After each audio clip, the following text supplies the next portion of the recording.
steel. And there would be, you know, a lot of survivalists and things like that. They would say it's not really an ideal survival or bushcrafting knife because it's D2 steel. And the reason why is because it's super, super, super hard steel, which means that it's potentially hard to sharpen. And if you're in a wilderness or long-term survival situation, you've got to be able to resharpen your knife. So if you don't have any materials sharp enough or harder than this steel, it's really hard to sharpen. Another thing is that if you're using some sort of like a flint or some sort of like a poserium rod, actually for a poserium rod this is probably fine, but for the flint, again, the steel is actually too hard, and so when you're doing a flint, what's actually happening is the stone is really sharp and it's really hard, and it's actually sparking the metal, right? Because it's high carbon steel. And just like when you're burning leaves or wood, it's that carbon that's actually burning. You just need a much, right? So in order to get the metal to combust, to turn into a spark, to burn, it's got to be combustible enough for the flint to be able to spark it. With a super hard knife like this, you're going to have a very difficult time, maybe even an impossible time, getting a spark with a flint. Because it's too hard. So the reasons why this knife is not good for a wilderness survival situation also potentially is why it is good. And the reason why it is good is because it is so hard, it's not going to dull. You're not going to have to sharpen it very often. Once you get it sharp, you take that time to get it sharp, it stays sharp. It's going to cut through anything. There's basically almost nothing you're going to find that's harder, right, than a well-tempered D2 steel. So that's what I really love about it. Also, because the molecules are so tightly packed and it's so hard and it's sort of an alloy, it's also relatively, for a high carbon steel blade of this quality, it's relatively water resistant. A lot of high carbon blades, so you know, most generally speaking, like a 1090 or a 1095 steel is what's going to be considered the best steel for a survival blade. And the reason why is because 1090, 1095 is a super high carbon blade. It's really strong, it's really high quality, it's got a lot of strength, but it's also got a lot of hardness. Strength and hardness are actually different things. Right, so hardness is like on the Richter scale of hardness. A diamond is going to be the hardest, right? So a diamond's going to be harder than D2 steel. It's one of the few things that's going to be harder than a D2 steel. But it's also potentially going to be more brittle. It's going to be too hard. So in a good blade, you actually want to have a balance of toughness and hardness. If it's too hard, it's prone to chipping. Right? So if you hit it on a rock or something that's really hard, you may either chip your blade or crack your blade, which is potentially not good. When you've got a blade that's got a little bit of strength to it and not just hardness, you're less prone to breaking or chipping. It's going to have some sort of a bend to it. Right? So it's softer, it dulls easier, it's not as hard, but it's sort of like a tree.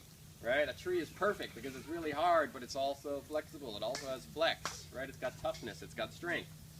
So again, this is why there's no such thing as a perfect steel for a blade, because if you're using something like a machete or a tomahawk, right, that you're throwing or you're hitting with big strokes, right? If you have a really hard steel like D2 steel, it's probably going to chip. So most machetes and or axes or hatchets, things like that, are going to have more of a softer steel. It's going to be like a 1040 instead of a 1090 or a 1095. That just means it has less carbon content. Less carbon content, it's less hard, more tough. Okay? So, again, there is no perfect knife. There is no best steel.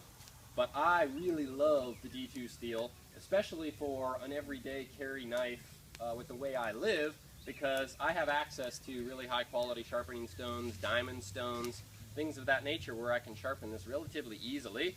And it stays sharp. I very rarely ever have to sharpen it, and I can always rely on it being sharp. A less hard blade is going to have to be sharpened more. So I really love the D2 steel blades.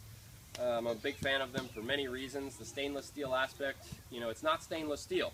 And stainless steel, as far as performance of a blade goes, is never going to compare to like a high carbon 1090 or 1095 or some sort of like a true Japanese folded Damascus steel.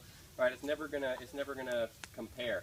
And that's why that's why all the best blades are made out of like 1090, 1095, or some sort of like a true Damascus, a true folded Japanese steel, because they've got a perfect balance of strength and toughness. But they have certain weaknesses to them, certain factors that make this more ideal. One of those is the rusting factor. So here I've got a Damascus blade, which is super cool and super beautiful, but as you can see, it's got like a full rust coating on there. Now, unless it's constantly getting rusted like this and I'm constantly cleaning it, it's not really that big of a deal, because this is just like a moist air rust. It hasn't really actually been sitting in water, it's just been in a Texas humidity, right? So when you have a Damascus steel or a high carbon steel, it rusts really easy. You basically have to constantly keep them dry, you have to constantly keep them oiled. And this is, again, another drawback to a really nice 1090 or 1095 or Damascus steel, is that it rusts really easily. So having some sort of a stainless steel blade, right, even though the metal is inferior, right, if you were to have two swords, one sword was made out of 1095, perfectly forged, perfectly tempered, and then you had a stainless steel sword, perfectly forged, perfectly tempered, if they were to, fight each other, the 1090, 1095 steel would destroy. It would completely destroy the stainless steel blade. It would be completely inferior, right? But if you were living on the ocean and you were in the sea, it would probably actually be better to have that stainless steel blade versus the 1095, because keeping that 1095 from rusting and actually using it is almost impossible, right? So it's like it's inferior, but it's superior, both at the same time. So like here, for example, we've got a hunting knife. It's not a hunting knife, it's more of a skinning knife. And the reason why it's a skinning knife is because there's no point on it. Really the best skinning knives are ones that don't have points, because when you're skinning, you're much less likely to puncture or cut the hide, the pelt. So it's got this rounded tip on there. It's real easy to just sort of scrape the skin, right, without puncturing it or without slicing it open. You also want it to be relatively small. You want it to be relatively lightweight. You want it to be really agile, right? This is stainless steel, so as far as the full capacity and capability of the blade, it's inferior to a 1090. But if you're taking this out in the woods and you're exposed to a lot of moisture, a lot of rain, you're getting it bloody, right? It's going to rust. You're going to have to constantly keep, polishing it. You're going to have to constantly keep oiling it, which is kind of a pain in the ass. So if you have access to, a stainless steel blade, and you're not going to be putting your life on the line for it, in a lot of ways, stainless steel is the way to go. And that's part of why I love this the D2 steel, is because as far as the quality of the blade goes, it is really, really, really high quality, but it's also got a little bit more stainless steel, a little bit of rust resistance to it, unlike, a Damascus blade such as this, or a high carbon steel blade. This blade rusts real easy. I've got to keep it oiled, or I've got to, keep cleaning it. The Damascus is going to rust the easiest. Again, it's easily cleanable. I've just got this for a demonstration, really. But it requires a lot more maintenance. A stainless steel blade or a D2 blade is going to require way less maintenance. So it's got its downsides. It's also got its superior qualities. What other kind of blades do we have here? This is more like a dagger. This is a double-edged blade. And this is also D2 steel.